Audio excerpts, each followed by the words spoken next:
For your average globalist, causing mischief in multiple continents is the kind of thing that happens 3 times before breakfast. The anti-globalist right, on the other hand, operates by philosophy. Just as America First is about putting our own country's needs before the needs of other countries, the same can be said about Japan first, Britain first, or Sweden first. Yet, as we've seen from Trump's interactions in the Middle East, and with Israel in particular, being America First isn't purely isolationist. We benefit from other countries who make common cause with us, and ideally other countries moving to the right as well.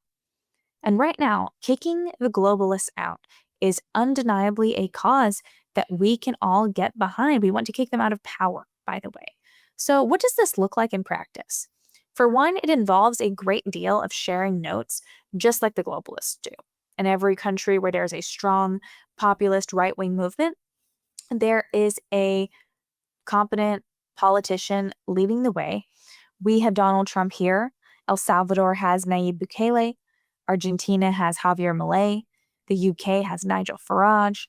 These are all men of courage, willing to put their very lives on the line to save their respective nations from the betrayal of their corrupt leaders in government. This is something everyone should support because the less corruption is tolerated, the less likely it is to be practiced as brazenly as we have seen in recent decades. It actually can happen very quickly. A country with high trust, a country that is very cohesive, a country where people feel quite safe in, let's take the UK, can actually deteriorate fairly quickly once you eliminate that trust. Once you import so many immigrants, many of whom are committing crimes, many of whom do not practice the cultural norms of the society, many of whom are not assimilating, many of whom are trying to actually take over, the country goes downhill pretty quickly. And people are waking up to that because those countries no longer feel like home. They no longer feel like places that are distinctly British, for example. And we even see in places like that it's not just, oh, we don't like this or we don't like that. It's the overwhelm. It's the amount of it that takes over because people are very quick to say, oh my gosh, don't be, anti this, don't be Islamophobe, don't be that. Look, no one wants to target anyone, but we are simply saying that the culture is being changed. The culture is very different.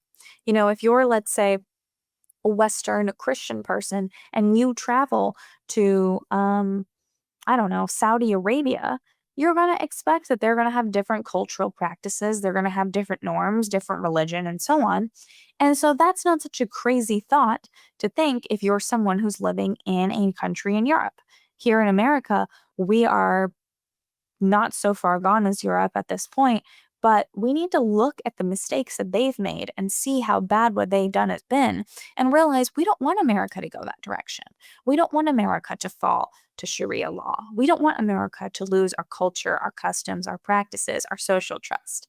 That doesn't mean we don't have people here who are of other cultures or who practice different religions, and hopefully everybody can be peaceful and so on, but we don't want that to take over. And we don't want to be blind to the fact that this is literally what is happening in every other Western nation.